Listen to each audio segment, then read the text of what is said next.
All right, so in this video, we're going to take a look at vector addition, so the process of adding two or more vectors together. And we're going to start off by recapping a few things that we've met about vectors so far.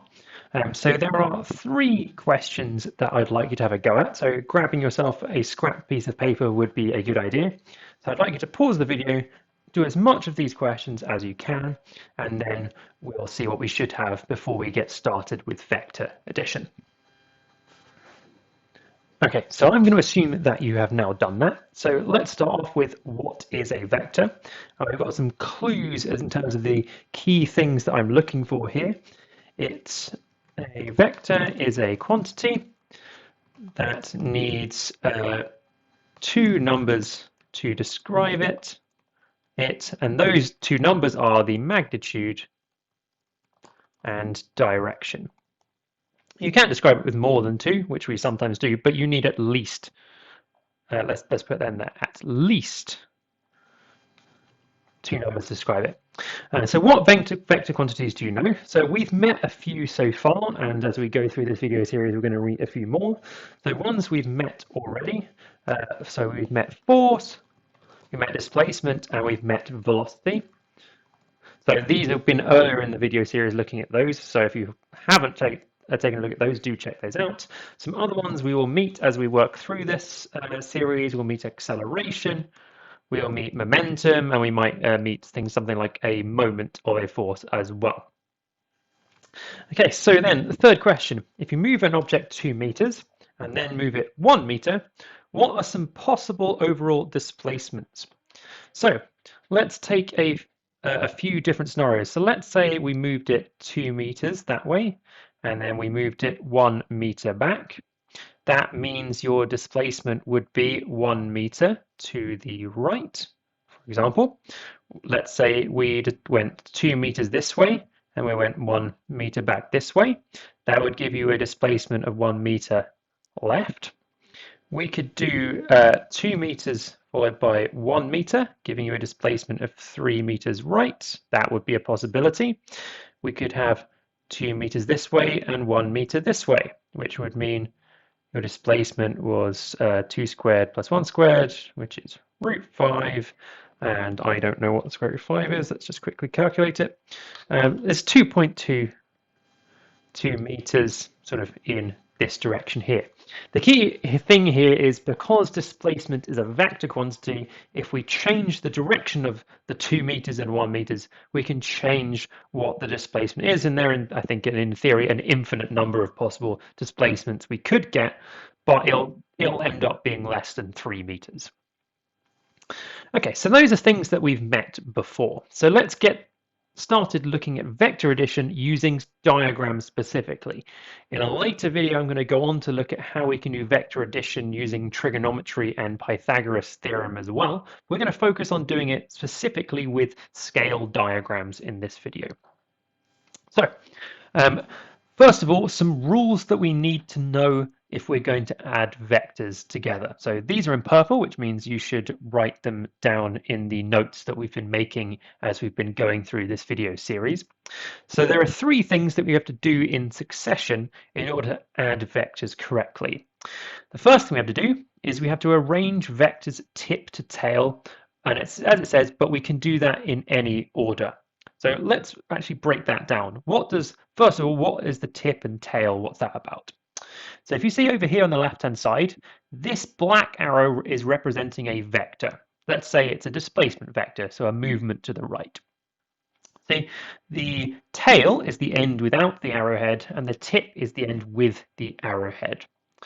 So if we have two vectors that we want to add, we have to arrange them so that the tip of the first vector is at the tail of the second one. So you can see the arrows are all pointing in one way. So essentially we can follow through and go all in one direction here. So that's what we're looking for when we're saying add them in tip to tail.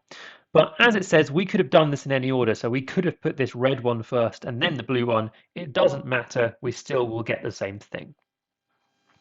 And then, so in terms of solving this using scale diagrams, once we've got the order we're going to do our vectors in, we're going to draw each of them to a scale, and I'll show you what this looks like in a second with an example. And then the final thing we're going to do is we're going to try and figure out what's called a resultant, which is one vector that goes from the start to the end. So you can see that's what's happening on the right hand side. We're trying to find one vector that we can use to represent these two vectors. And we can do the same thing even if we have 5 vectors we want to add, we're still trying to get to a resultant so we can represent them with just one vector. So depending on your scenario, so let's say down the bottom we had this blue one going to the right and then this red one coming to the left. You can see we've added them tip to tail because the tip of the blue one is at the tail of the red, but our resultant goes from start to end. So you can see our resultant is this green arrow you can see here. But the key idea is the resultant has the same effect that adding each of the individual ones has. So let's actually look at a specific example so we can get a feel on how this works. And what I'm going to do is show you here why it doesn't matter which order we put them in, or you can see that it gets the same result. So let's have an example. So we're going to move an object 200 meters right. So we've been given a displacement. And then we're going to move it 100 meters left. I forgot to give myself units there, which is frustrating, but anywho. Let's fix that because that's not good. Okay, there we go. What is its displacement after those two things? Now, hopefully the answer to this is fairly intuitive, that the answer is it's going to be 100 meters right, but I'm going to show you how we can answer this using a scale diagram, so then we can use scale diagrams to solve more challenging questions later on where the answer is not obvious. So first thing we need to make sure is we arrange our vectors tip to tail. So you can see we've got this red one, which is the 200 meters right, and then we've got the blue one, which is 100 meters left, added onto the end of it here. So the tip of the red is on the tail of the blue. Okay. We then choose a scale we're going to use to draw our scale diagram. So the scale I'm going to use is that 1 centimeter on the diagram is representing 20 meters of movement. So what that would mean, if we actually think about it, is that 10 centimeters would represent 200 meters, for example, or 5 centimeters is going to represent 100 meters on the diagram there. So this red line that's been drawn here, I drew it as 10 centimeters. So it's there to represent 200 meters. And this blue one has been drawn as 5 centimeters, so it represents 100 meters. So the key idea is it's half the length of the other one. And then we can draw our resultant on here, going from start to end. And then what we can do is measure the length of our resultant here.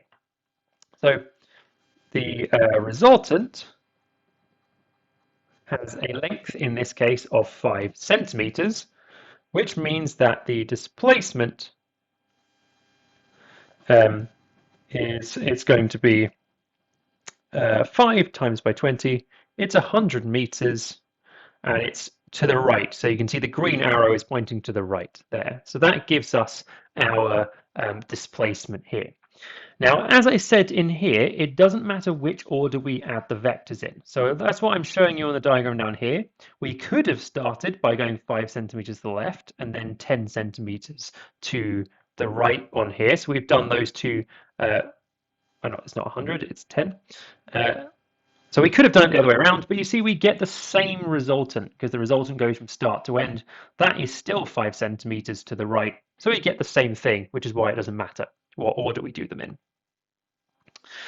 Okay, so to try and generalize this, so there we were looking at displacement, but we can use the same method for any vectors that we want to add. So we can add velocities using this method, we can add accelerations using this method, we can add forces using this method. As long as we're adding a force to a force or a velocity to a velocity, this will work. We can't add forces to displacements. That doesn't make fundamental sense. So let's try it with something else. So we've got an object with a velocity of 10 meters per second to the left, and its velocity then changes by 5 meters per second to the right. So I'm going to select a scale that 1 centimeter represents 1 meter per second. So I have drawn the 10 meters per second to the left first. So you can see I have drawn a line which is 10 centimeters that way. And then the 5 centimeters to the right, I've done second. So you can see that on here. Okay, and then remember our final velocity, or the resultant, is going to be going from start to end. So you can see that that is going to the left here. So we can see that the resultant is, again, it's 5 centimeters, which means that the final velocity is 5 meters per second, and it's to the left because you can see this green arrow is pointing to the left here. So our scale diagram allows us to figure out our, in this case, our final velocity. And as I said, we could do this equally well with other vectors that will still work. Now, these examples I've shown you are really simple, and we wouldn't actually need a scale diagram to solve them. But once we start looking at two-dimensional problems and things like that, we'll be using exactly the same methods to do it, which is why it's worth looking at simple ones first. Okay, so what we're going to do to finish off is I've put here some summary questions for you to have a go at. So on your scrap piece of paper or whatever you're working on, I'd like you to have a go at these two questions you'll see here, so we can see how effectively you've learned the things we've been trying to work on in this video, and then I'll talk you through my answers to these questions. Okay, so I'm going to assume that you've done that. So what are the 3 steps or the 3 things we need to bear in mind when adding vectors? So add vectors tip to tail is the first thing we have to remember. Choose a scale to represent the vectors. And then the resultant goes from the start to the end there. And then remember, we can add the vectors, we can add them in any order, it doesn't matter. So those are the 3 general things that we'll be using, and that will be true however many vectors we want to add, however many dimensions we're adding them in, those 3 things will still be the same. So we've got object experiences a force of 12 newtons to the right and a 4 newtons to the left. What is the resultant force? So let's choose a scale. I reckon I can use 1 centimeter, corresponds to 1 newton. So I'm going to do the 12 newtons first because that's the one that's going to take up more space. So I need to do 12 centimeters. So that's 2, 4, 6, 8, 10, 12. So that's 12 centimeters going that way. And then we need to do 4 coming back to the left. That's 2, 4. And then let's put our resultant on here. So remember, so this is where we started. This is where we ended. So our resultant, remember, goes from start to end. Okay, so we can actually measure it off this diagram. So this is why we do a scale diagram, because then we can just take measurements from it. So you can see this line is 2, 4, 6, 8 centimeters long. So our resultant is 8 centimeters. Therefore, the resultant force, which this is the symbol for, is going to be 8 newtons in this particular example. And then hopefully that would be the intuitive answer that you'd get to this question as well. So that's good that that matches up. Okay, so that's using scale diagrams. So although the construction of these is a bit fiddly, we can then just take measurements directly off of them at the end, which is quite nice. So just to show you, as I have done in previous videos, what my notes would look like following this video, we can essentially try and take this information. So there's really only 3 things that we were noting down in this video that I showed you in purple. So what we can see on the left-hand side is my cues, which I'm going to be putting in future videos to help us retrieve this information. So what we're trying to do here is, it didn't actually select the highlighter, is we are trying to add vectors together, or sum vectors. And the rules we're trying to communicate are we adding them tip to tail. So we can see that's in there. We choose a scale to represent them, and then our resultant goes from start to end.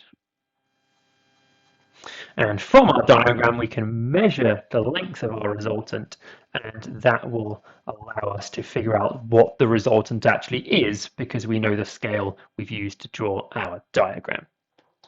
Okay, so that's adding vectors using scale diagrams in one dimension. In the next video, I'm going to show you how this works in 2 dimensions, where the answers become less intuitive and using these diagrams is much more helpful than it has been for the examples we've looked at so far. So do check that out and watch that. And then following from that, I will then show you in a future video how we can do this same process using Pythagoras and trigonometry as well.